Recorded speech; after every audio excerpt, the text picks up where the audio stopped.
स्वर संधि। ठीक है, इसमें मुख्यतः तीन को देखा जाता है, तीन वर्ण कैसे बनता है, य, व और र। य और र। देखो हलन लगा हुआ है, हलन का मतलब य भी आधा व भी आधा र।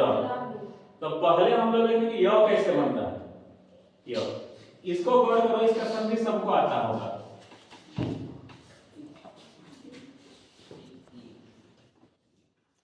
इति जोड़ आदि बराबर क्या होता है, इत्यादि होता है। क्या होता है, इत्यादि। इत्यादि यही तुम्हारा यन स्वर संधि है, उसी का एग्जाम्पल है ना। लेकिन यहाँ हम लोग देख रहे हैं ना, एक नया वर्ण बना है य, इन दोनों को मिलने से यह बना है, तो यह यहाँ भी नहीं और यहाँ भी नहीं है, दोनों को मिलने से आया है। तो किसके किसके मिलने से यह आया है, उसी को यन स्वर संधि में पढ़ा जाता है। ठीक है, तो कैसे बनता है, देखो यहाँ पर कहते हैं ना, पूर्व पद के अंत में, मतलब ये प्लस इधर जो है उसको पूर्व पद कहते हैं, तो उसका जो आखिरी वर्ण होगा वो पूर्व पद के अंत में छोटी ई या बड़ी ई रहे, और इधर प्लस के इधर इसको उत्तर पद कहते हैं, इसके शुरू में कोई असमान स्वर रहे। कौन रहे, असमान स्वर।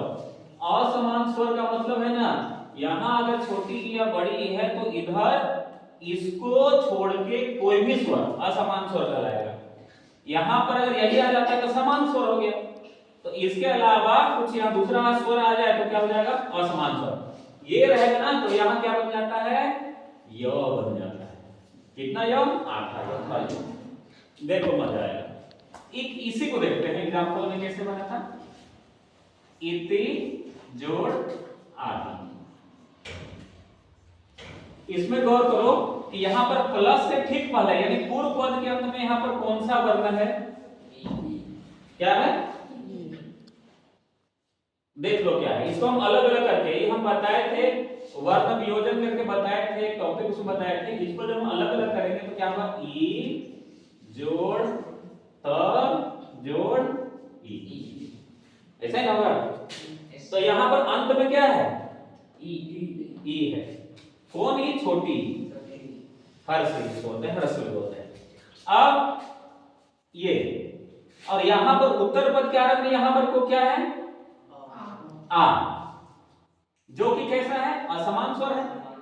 यानी इधर हमको क्या मिल गया, छोटी ई मिल गया, और इधर क्या मिल गया, असमान स्वर। मतलब यही वाला नियम लागू होगा, यार इधर कोई हर्ष या दीर्घ मिले, छोटी या बड़ी, और उधर कोई भी असमान स्वर मिले, तो दोनों मिल क्या बना देगा, य बना देगा। ठीक है, तो अब चूंकि छोटी ई क्या करेगा, छोटी ई क्या करेगी, आ के साथ मिलकर या आ बनाएगी, तो यहाँ छोटी ई को हटा करके बाकी को लिख दो। अगर इसमें से देखो इति को हम अलग अलग किए तो ये बना, छोटी ई को हटा देंगे तो क्या बचा, ई और आधा तब। तो छोटी ई हटा के हमको क्या लिखना है, ई और आधा तब।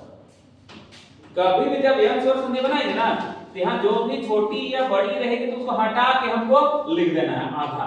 जिस पर छोटी ई है वो क्या हो जाएगा, आधा। काहे कि जब ये आधा तो है, इसमें छोटी मिलेगी तभी ये दोनों मिलकर ती बनाएंगे, तो छोटी निकल गई तो क्या बचा, आधा तब। तो आगे से जब बनाएंगे चुपचाप, यहाँ जब हम देखेंगे कि छोटी या बड़ी है तो सीधे छोटी या बड़ी हटा के उसको आधा लिख देंगे, हो गया। अब यहाँ का छोटी ई और यहाँ का आ, जो कि हम यहाँ पर लिखे हुए हैं आ, दोनों मिल क्या बनाएगा बताएं, य बनता है। अगर पूर्व पद के अंत में हर्ष या दीर्घ आवे, उत्तर पद के आरंभ में कोई भी असमान स्वर आए, दोनों मिल क्या बना देगा, य। तो ये दोनों मिल क्या बना देगा यहाँ पर, य। य कितना है देख लो, तो हलन लगा मैंने आधा य। अब एक काम और करना है, जब य बन जाता है उसके बाद यहाँ जो मात्रा है, ई छोटी ई और ये आ, दोनों मिलकर क्या बना दिया, य बना दिया। लेकिन यहाँ पर जो मात्रा है, जो आ है, तो इसका मात्रा हमको य में लगाना है। तो ये हम लोग पहले से जानते हैं कि ये हम लोग पहले जानते हैं कि यहाँ पर अगर आधा का हलन जोड़ आ बराबर क्या होता है, कमिया का होता है ना, वैसा ही य है आधा, इसमें आ मिलेगा तो क्या बन जाएगा, या। तो वही क्या हुआ, इसका यहाँ हम मात्रा दिए तो यहाँ ये हलन खत्म हो जाएगा और यह में आ का या, अब बाकी दी लिखा गया। इस तरह से बन गया क्या, इत्यादि। ठीक है, एक एग्जाम्पल और देखो, इसको भी लोग जानते हैं इसका क्या होगा, लेकिन कैसे होगा उसको देखते हैं। प्रतिजोड़ एक, दो तीन स्टेप है। पहला स्टेप क्या करना है, इसमें हर्षी या दीर्घी है उसको हटा करके जिसके ऊपर हर्षी या दीर्घी है उसको हमको आधा लिख देना है। तो प्रति में हर्षी हटा दिया, क्या बचा, प्र और आधा त। हर्षी या दीर्घी हटाएंगे तो आधा ही बचेगा। तो सीधे हमको देखना है कि जिसके ऊपर हर्षी या दीर्घी है वो कितना बचेगा, यहाँ आधा, वहां तो लिख देंगे, हमारा ये बन गया। अब उसके बाद क्या करना है, यहाँ का तुरंत बताएं, यहाँ पर देखो, यहाँ पूर्व पद के अंत में क्या है, ह्रस्वी है, और यहाँ उत्तर पद के आरंभ में यहाँ पर क्या है, ए, जो कि क्या है, असमान स्वर। तो इधर अगर ह्रस्वी या दीर्घी आवे और उधर कोई असमान स्वर आए तो दोनों मिलकर क्या बनाते हैं, य। तो अब यहाँ ह्रस्वी और ये ए दोनों मिलकर क्या बना दिया, य। और य की आदत में य कैसा है, तो हलंत है, आधा य ना। अब यहाँ जो मात्रा है उसको यहाँ देंगे तो इसमें जो हलंत है वो हलंत खत्म हो जाएगा, य पूरा हो जाएगा। देखो यहाँ क्या है, ए, तो यहाँ य में ए का मात्रा देंगे तो ये हलंत खत्म होगा, हो गया, य में ए का ये, बाकी यहाँ जो बचा उसको लिख देंगे प्रत्येक। ठीक है, बस बंद करो।